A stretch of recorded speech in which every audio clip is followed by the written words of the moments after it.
The girl was running. Not jogging, not hurrying, running.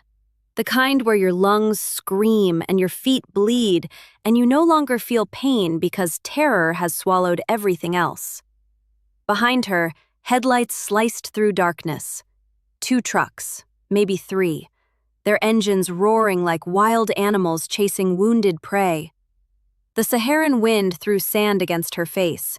Her hijab had come loose miles ago. Her lips were cracked. Her right hand clutched something against her chest. A small book, leather-bound, worn at the edges. She tripped. Her knees hit rock. The book flew from her hands and landed open in the sand, its pages fluttering like wings of a trapped bird. The headlights grew brighter. Voices shouted in Arabic. She could hear her uncle's voice among them. "Amira, there is nowhere to run!" She reached for the book, pressed it against her heart, looked up at the sky, 1,000 stars watching, silent and cold. "If you are real," she whispered, "if you are who he said you are." The trucks stopped. Doors opened. 5 men stepped into the desert carrying rifles. And then, something no one could explain. A figure appeared between Amira and the men, a man dressed in white, standing where no one had stood a moment before. He did not run. He did not shout. He simply stood there, and the men with rifles stopped. Every single one froze. The man in white turned to look at her, and though she had never seen his face before, something in his eyes told her she had known him all her life.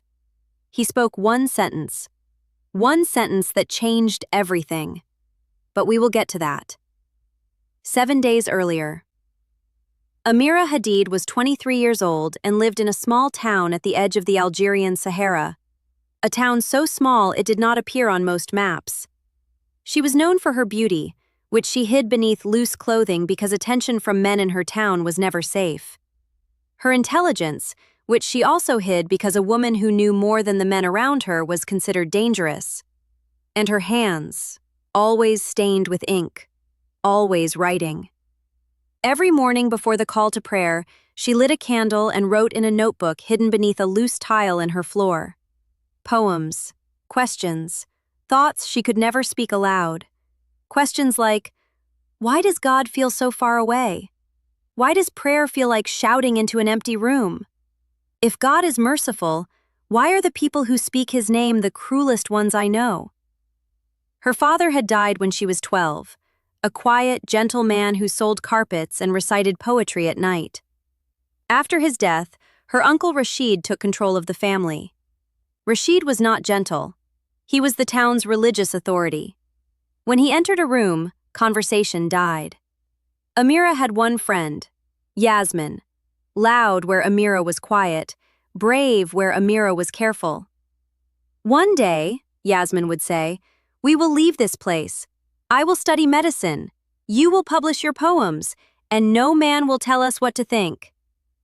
Amira would smile, but she never believed it. It was a Thursday when everything changed. Amira walked to the old well at the edge of town, the one nobody used because the water had gone bitter years ago. She went there to write, but someone was already there. A man sat on the stone wall. He was not from the town. He wore simple clothes, lighter than local men wore. His hands looked like a carpenter's hands, rough, strong, patient. He was drinking from a clay cup. "The water here is bitter," she said. He looked up. His eyes were ordinary brown, but the depth, looking into them, felt like standing at the edge of a canyon. "Is it?" He held out the cup. She took it, sipped. The water was sweet, clean, the sweetest she had ever tasted. "That is not possible," she said. "This well has been bitter for years." Perhaps the well was waiting for someone thirsty enough to come back to it. "Who are you?" "A traveler, passing through." "No one passes through here. There is nothing beyond this town but desert." "There is always something beyond, Amira." She stepped back. "How do you know my name?" He stood, unhurried, like someone who had never been anxious a single day in his life. "I know many things about you." I know you write questions in a notebook under your floor. I know you have not felt God's presence since your father died. I know you cry at night and tell no one. Fear, confusion, but also peace. A strange, impossible peace, as if someone had wrapped a blanket around her soul in the middle of a storm. Are you a prophet? She whispered. What would you say if I told you that the God you have been searching for has been searching for you first? Footsteps behind her.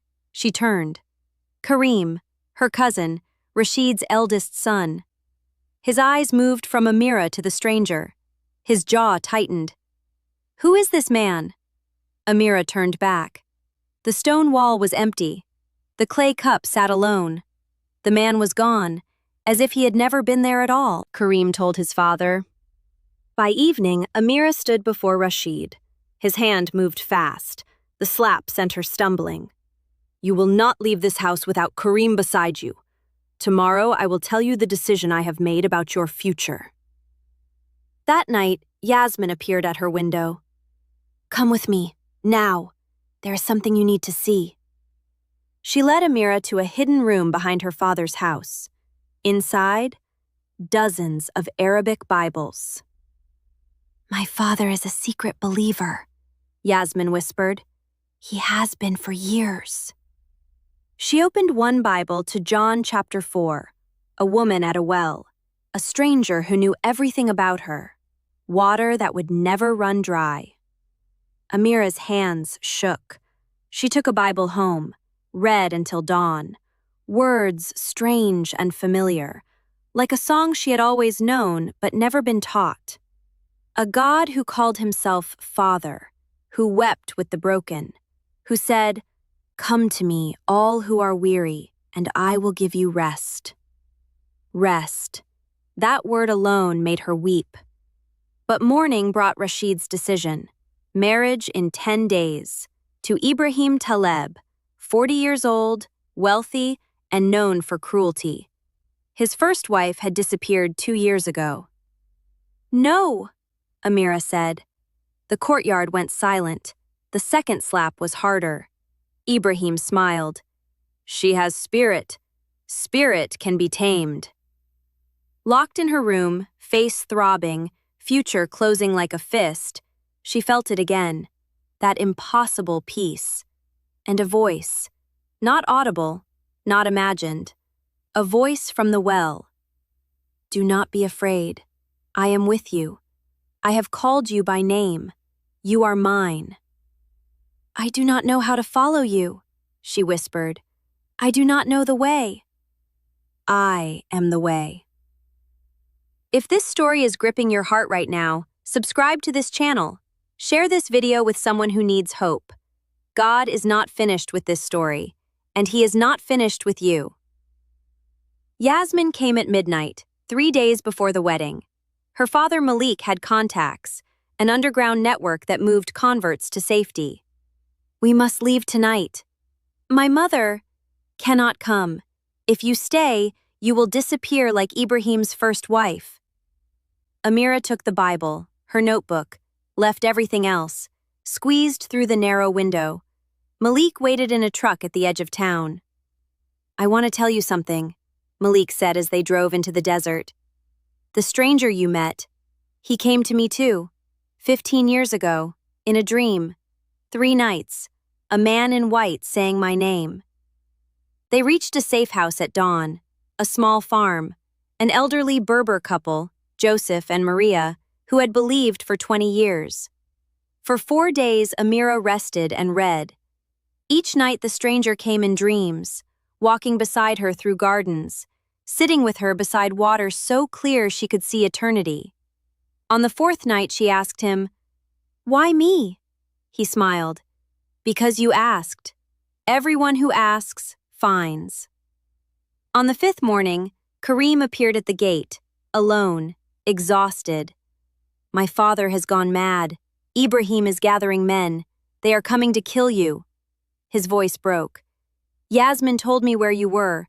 She and I have been meeting in secret. She loves me. She told me because she was afraid. Yasmin, her only friend, had given her location to the cousin who watched her door.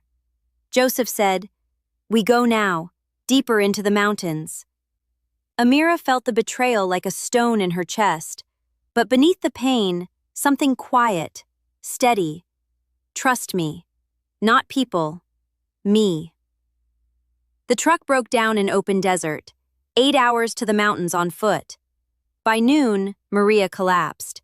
They sheltered behind rocks. No water, no shade.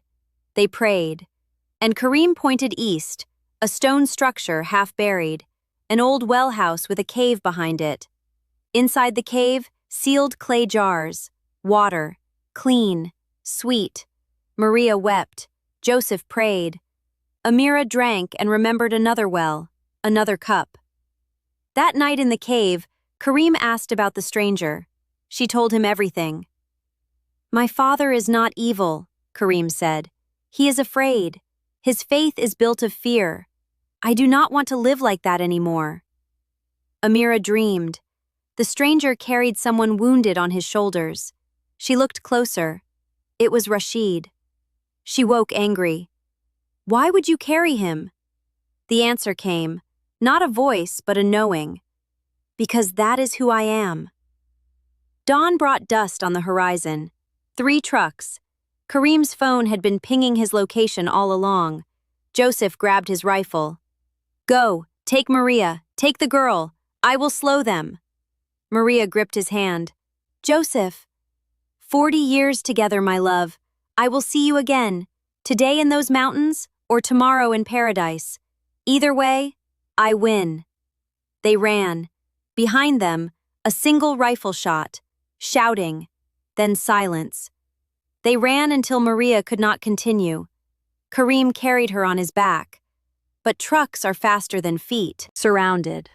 Sunset painting the desert blood orange. Ibrahim stepped out, then Rashid, then 10 armed men. "Step away from her," Rashid told Kareem. "No." Ibrahim turned to Amira. "Repent, come willingly, and I will be merciful." "I know what your mercy looks like," Amira said. "Your first wife knew it too." Ibrahim nodded to his men. "Take them all." Rifles raised. And then he appeared. The man in white, between the guns and the girl. The way a sunrise appears, suddenly, but as if it had always been coming. Carpenter's hands, canyon-deep eyes, the authority of someone alive before the stars were born. The armed men could not move. Ibrahim's mouth opened with no sound. Rashid fell to his knees. The stranger spoke softly, but every person heard him as if he spoke inside their minds. "You hunt what is mine. You raise weapons against the one I have called." He turned to Rashid. "You have used my father's name to build a prison. You have made people fear what was meant to be love. And still, I stand here, offering, because it is not too late." "I do not understand," Rashid whispered. "You do not need to understand. You only need to let go. The control, the anger, the fear eating your life from inside.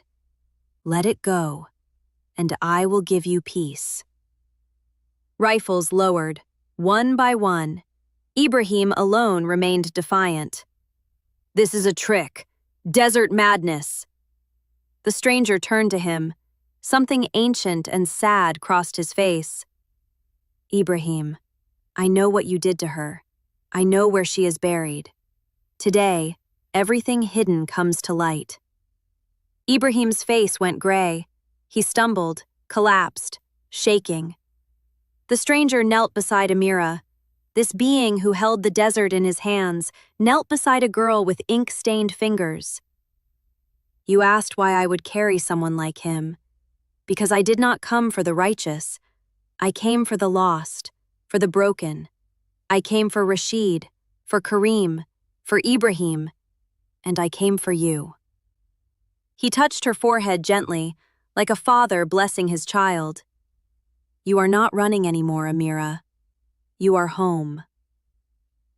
Ibrahim was found the next day by police, confessing to everything.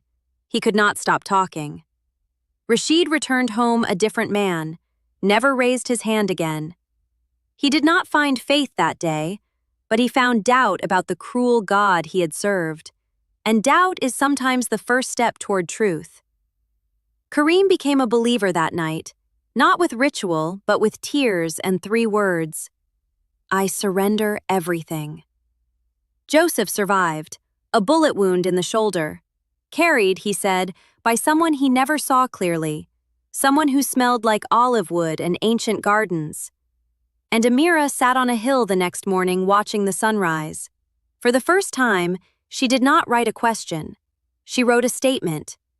He is real. He found me. I was lost, and he found me.